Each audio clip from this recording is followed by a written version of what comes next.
Hello and welcome to the Luscious Living Podcast. I'm your host, Celine Vilgan, holistic nutrition consultant and the founder of Luscious Living, where personal growth meets wellness. Hello, and welcome to the fourth episode of the Luscious Living Podcast. Today, I want to talk to you about a beautiful question I received from a beautiful friend of mine, and it's a really good one.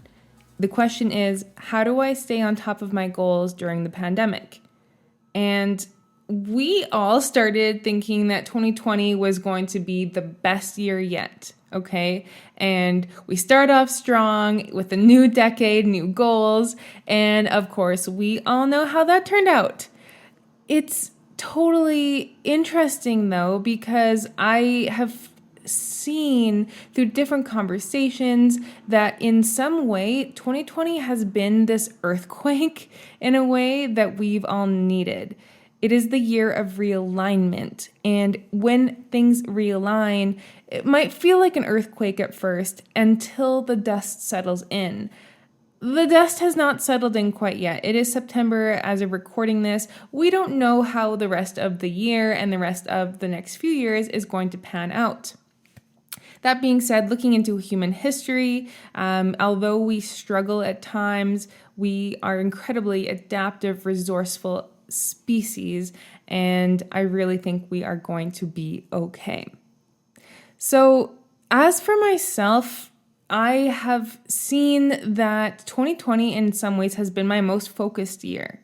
And I talk to different people and they have either started new relationships or ended relationships that weren't working, or lost their jobs and realized that they don't even want to do the thing that they were doing. Some started businesses, some thrived in their businesses more than ever before. And so it has been very, very individual. And so please take with caution what I say. Please allow it to apply to you in whatever way is possible. I am sensitive that this has not been a realignment for everybody, though I do see throughout history, through reading biographies, that the greatest catastrophes in our life has also been some of the greatest gifts in our life, if we allow it. If we allow it. Okay? So, let's talk about growth and goals. And goals, growth, personal growth is a part of Luscious Living. It's half of Luscious Living, where personal growth meets wellness. I am obsessed with this topic and could talk about it forever, really. And I do suspect that you will hear more about growth and personal growth and goals more on this topic and on this podcast as well. So, the thing about growth is that it does not need to stem from a lack of something or a lack of or feeling, but rather from a desire to grow as a person. So I want you to keep this in mind when you think of your goal, whether it's weight loss or whether it's a running goal, whether it's an income goal. I want you to think of this as how you can grow and how you can reach your full potential rather than something being wrong with you. Because I can assure you, even if I don't even know you personally, nothing is wrong with you. You are perfect. You are whole. You just came here to grow and understand yourself even better. Okay? The next key item before I go into this process is that I find that when my goals are centered around a mission or giving back or something bigger than myself, it pulls me towards it. Because if my goals were all centered around me, and every time they have been, I lose track of it. It's like, usually it's been in my past to lose weight. It is completely uninspiring. It doesn't benefit anybody except for myself. But when I have a goal to have more women in the world, or have every woman in the world actually enjoy and understand their period and not have it suck, I am motivated and committed to creating podcasts, creating programs, doing my client sessions, even when I don't feel like doing it, okay? Because it's not about me. Even these podcasts, okay? I've done radio in the past. I've had a podcast in the past, and I know that that's not brilliant. It's not this masterpiece yet, but I do it because I know that there's a mission. There's a mission, and it must be out into the world, whether it's perfect or not. Okay, so I want to just lay down the foundation there. And then I want to get into the process, okay? It's very simple, and I want you to think of this as a garden, okay, in terms of your goals. So in order to grow a luscious garden, you must have the appropriate tools. The first tool is security, okay? Because before we can think aspirational, we must be rooted in our survival. This includes survival of finances, environment, food, etc. Okay? And this is just like Maslow's hierarchy of needs or the chakra system, is that before we can move up the scale of, self-actualization or enlightenment, whatever it is, we must first address our own needs. So do you have your body needs in check? For example, ample sleep, you have ample nutrients, you have enough movement, water, and outside time.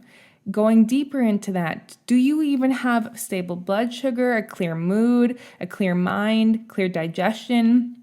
Right, in the first place, because if you have brain fog, if you're tired, you are not eating enough, you're going to have trouble being focused on goals, right? So start to work on that, and feel free to reach out if you have questions about this specifically. My Instagram at luscious living _ has more tips and tricks on blood sugar and things like this as well. So make sure you're taking care of your body in this way.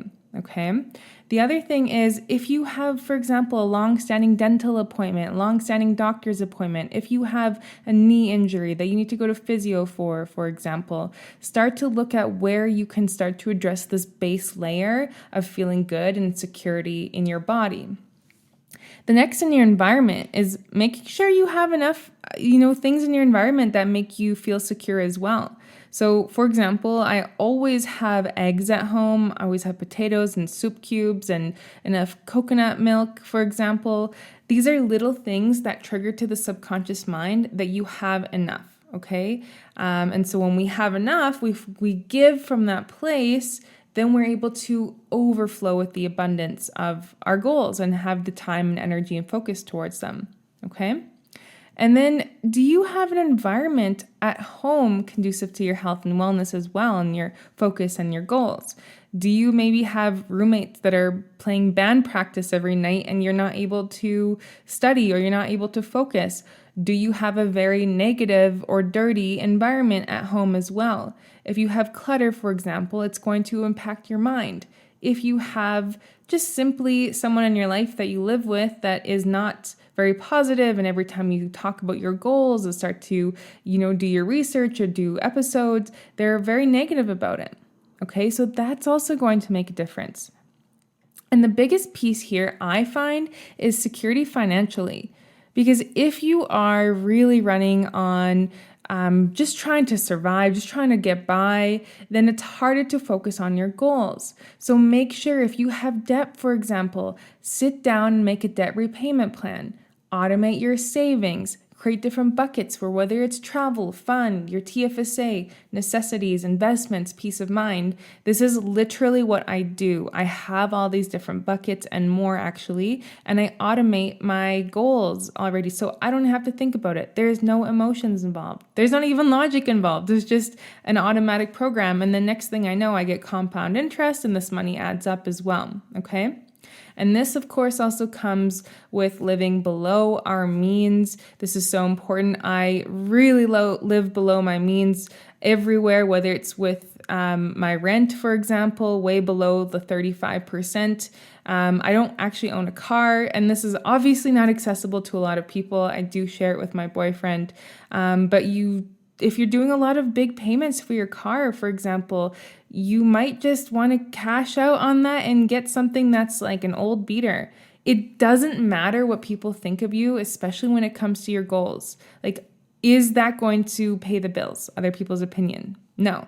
Okay, so see where you can live below your means, see where you can cut expenses, unnecessary expenses, especially subscriptions. Like, even if you have to cut Netflix, and that means you get to focus on your goals more, then do that, okay? And really, it is stuff like this that really help us focus, okay?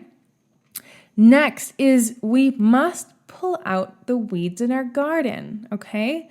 So I want you to look now at your environment and make the appropriate upgrades. For example, if you are watching the news often or you're following negative people on social media, it's all doom and gloom, it's all very negative, that's going to bring you down and you're not actually going to feel aspirational again. You're going to feel the question of why bother, or the world is bad anyway, or it's not worth it, or most people fail, most marriages fail, most businesses fail, whatever it is. So start to pull out the weeds. And I don't know if you need to stop watching the news or create more boundaries or take less time off of social media, block social media, delete it. Do what you need to do. And it might seem extreme to other people, but again, other people's opinions are not going to help you reach your goals. So start to pull out the weeds. Maybe it's in your own mind. Maybe it's your own doubts about how you can't do it and how no one in your family has ever done it, etc. Okay? So pull out the weeds and then you must plant the new seeds. Okay? So this is step 3. So I want you to decide and write it out on paper. What is it that you want as your goal? Not your family, not your friends, not society, not your partner, not your kids. Okay, so what is it that you want to accomplish? You think whether it's 6 months from now or 6 years from now, how do you want to be living? Have you had that defined very clearly? Have you created the identity of the person that you want to become? I speak about this in depth in my programs, whether it's corporate wellness or my one-on-one sessions, soon to have group programs as well. But if you do not have this clear, think about this. You know, the person that inspires me the most, to be honest, is me at 90. So start to create that vision of you. And then think about what your goals are. Because if I were to go off of my family or society or even certain friends or people that I thought were friends, people are going to always tell you, oh, that's too high, you're too ambitious, or you need to rest as well. But the truth is, the people who are really going after it are going to just say, yes, go for it. Okay. And even if anything, I honestly don't even share a lot of my goals with anyone except for my partner. Because at the end of the day, you just start to create the energy within you. Okay. First, because sometimes other people's opinions can sway us from what we actually want. And then when a part of planting new seeds is that fertile ground, that fertilizer. So surround yourself with people, images, quotes, media that uplifts you. Maybe it's a desktop image of what you want to do. Maybe it's your phone lock screen. Maybe it's a reminder that you put on your phone at 12 o'clock every day of who you're becoming and what your goals are. Okay? And to be honest, I write out my goals every single day. Every day, no matter what day of the week it is. And that always, first thing in the morning, puts me in that tone. Okay? And then I want you to really question why this goal is important to you in the first place. Because if it's higher on our values, we say we value freedom, we value community. When we do something that is highest on our values, we will naturally move towards it. And if you do find you're procrastinating, either perhaps the goal is not as valuable to you as you think it might be, or it's that there are some doubts in your mind that you must address as well. Okay? And another piece to this is when it's a commitment, the goal is a commitment, it's easier to do it when you don't want to do it, okay? There's times where I don't feel like going to the gym. I don't feel like writing a piece of content, but I do it, A, because it's not about me, and B, because I want to feel good when it's in terms of the gym. And at the end of the day, it's a commitment. I'm committed to it. It's on my calendar. It doesn't matter if I feel like it or not, right? So that's also really important. And then going back to the identity a bit too is when you have the identity as the goal, you get to actually create new questions for yourself. So for example, if you want to be a runner runs, a writer writes, a singer sings. So what are the key outputs that you must have in order to keep this habit up? Because when it's a habit, it becomes a lifestyle, becomes an identity, okay? And then that goal just becomes who we are, and we just end up growing towards the goal, okay? And the last step here is to nurture the seeds by creating daily habits and reminders.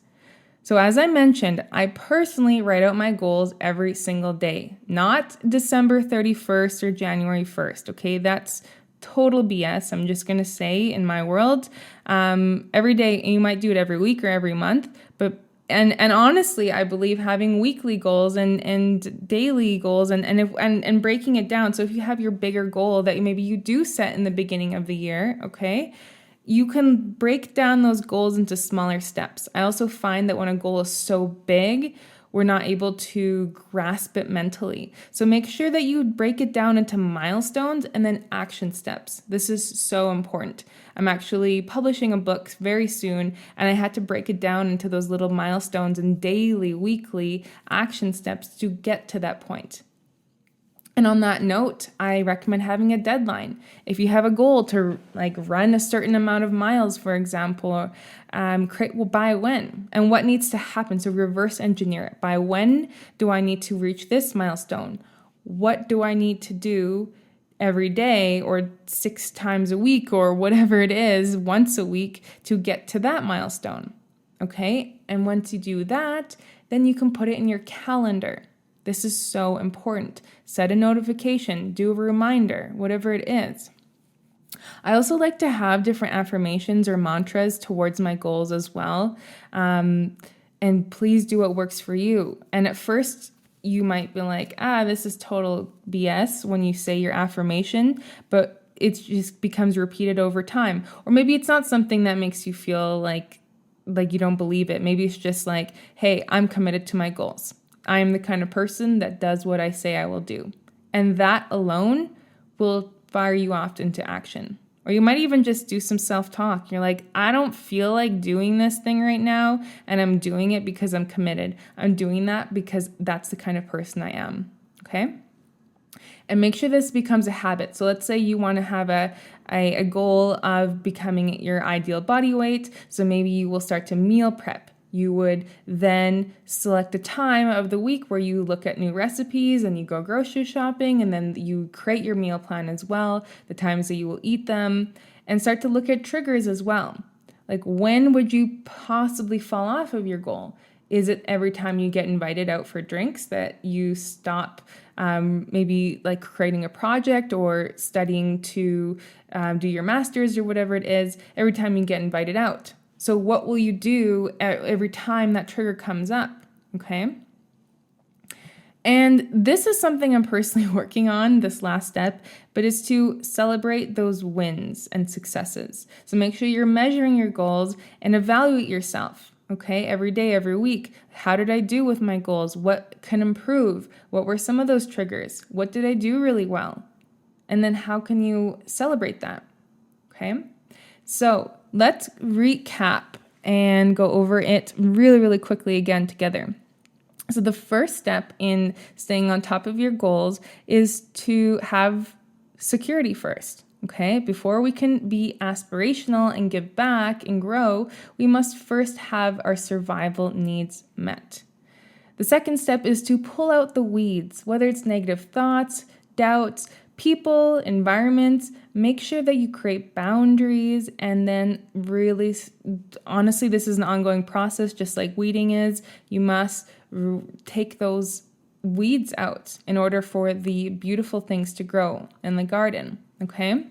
And so the third step is planting new seeds. I recommend having a vision board, whether you have quotes around you, people that lift you up.